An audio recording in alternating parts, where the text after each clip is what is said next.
model warning.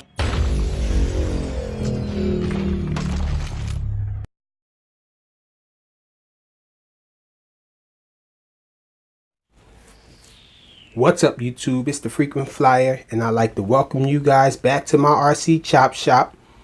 This here is the Tarot 130, and I have different props on it. These props came from Amazon. They look really nice and they seem like they should work nice, but they didn't really work that well. I was trying to tune it out.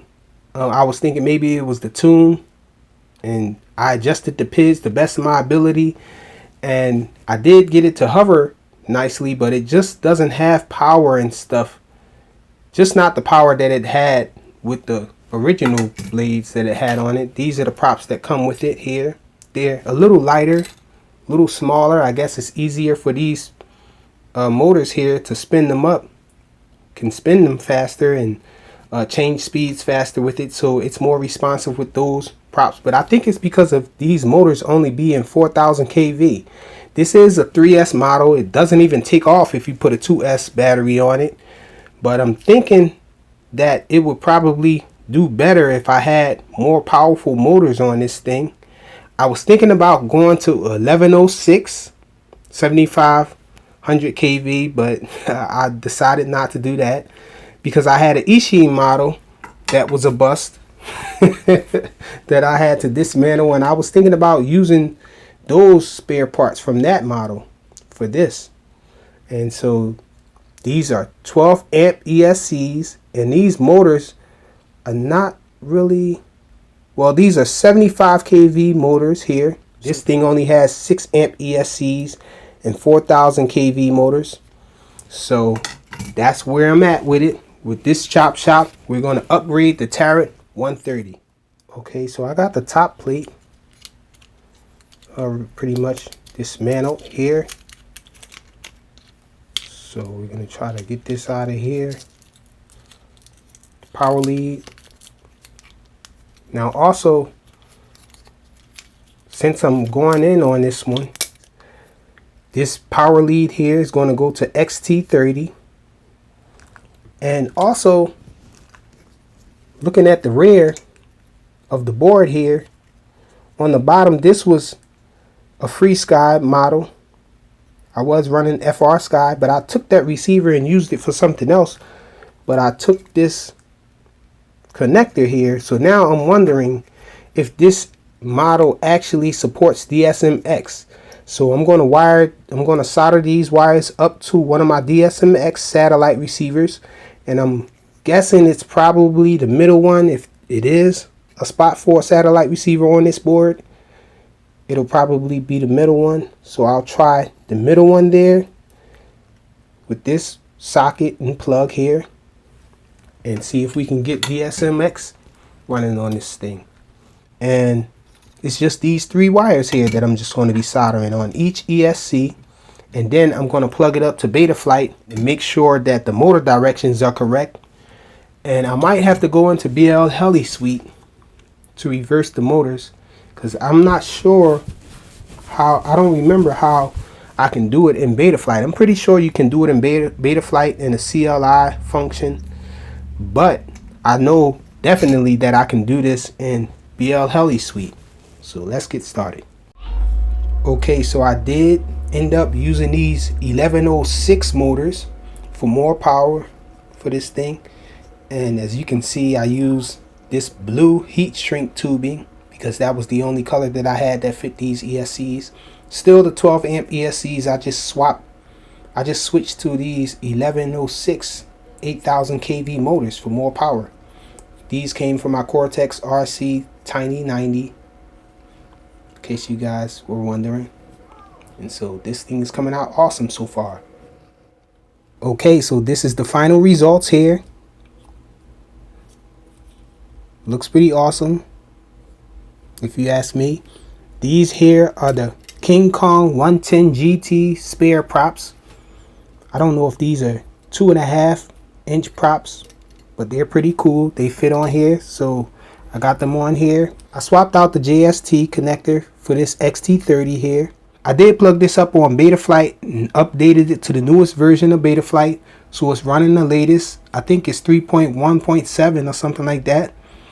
And also this is running multi-shot now. So these ESCs here support multi-shot. I tried D-Shot 600, but it didn't work. The motors wouldn't spin up, so I'm guessing it only supports up to multi-shot. So it has multi-shot on it. And this battery strap here came from Multi-Roller Mania. Fits it pretty nice. And everything is hooked up now. Oh, I forgot to mention that the DSM-X satellite would not work. None of these ports back here seem to be able to power it. I'm guessing the voltage coming out of these 3 ports here were too high because the receiver just kept flashing. So I ended up putting a FR Sky receiver back on here. And so that's it. Let's go check this thing out and see how it flies. Okay, y'all, so we out here to test this Tarot 130 out with these upgraded motors and upgraded ESCs. It's 12 amp ESCs now. It's running multi-shot. And we got these King Kong props on here, 3-bladed props. And we're going to try it out with this Beta FPV 450 milliamp hour 80C to 160C battery. It's a 2-cell, so I don't know if you guys are familiar with the Tarot 130, but this thing wouldn't even, the motors wouldn't even spin up before on 2-cell. So let's see what happens this time, since it has a higher kV motor.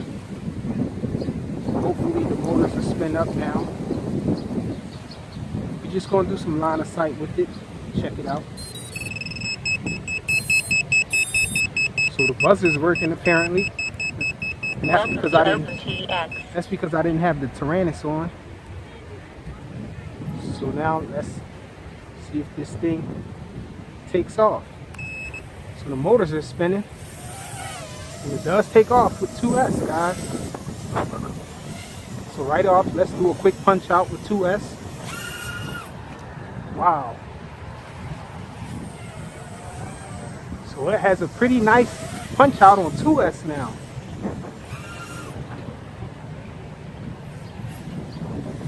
And the buzzer isn't going off, so this battery can take it. Really wish I had a 3S battery now, but my King Kong 110 GT puffed my 3S battery that I had. I only had one, this size anyway. It was a Nanotech 450. Wow, so this thing flies pretty nice now on a 2S. Looks like it's about to storm or something out here. Probably not the best time to be flying a quadcopter out here.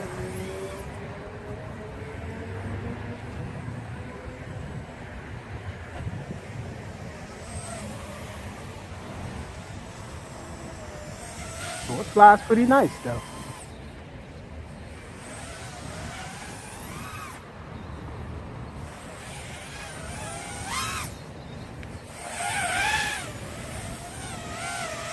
That battery strap looks like it's too long. I initially wanted to use a rubber band, one of those King Kong bands, battery bands, as I call them now. But I would have had to cut, the mod that I was going to do required me to cut through the carbon fiber, and I can't find my sharpener for my Blue Alien. So that's what held me back from doing that. So next time we're going to test this thing out on 3S.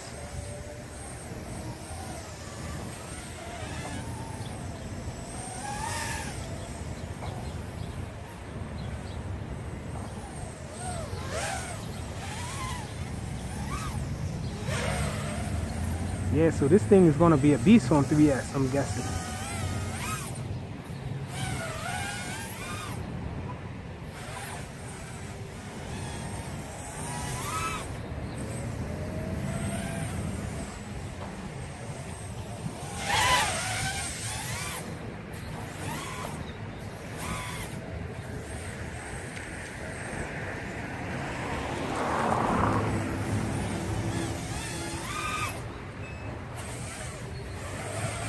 I got a little bit of the buzzer just now. There it is. The buzzer's going off. And the buzzer's going crazy. And it just lost power as I was trying to land it. When it makes, I learned that when it makes a lot of noise like this, you have to land it right away, because that's a sign that the battery is just about to give out. So the battery's not puffed or anything, but it definitely was time to land. The motors feel a little warm, maybe not the best tune, but it was flying pretty smooth though. So that's it, a quick flight of this Tarot 130, fresh out of the Chop Shop. Thanks for watching.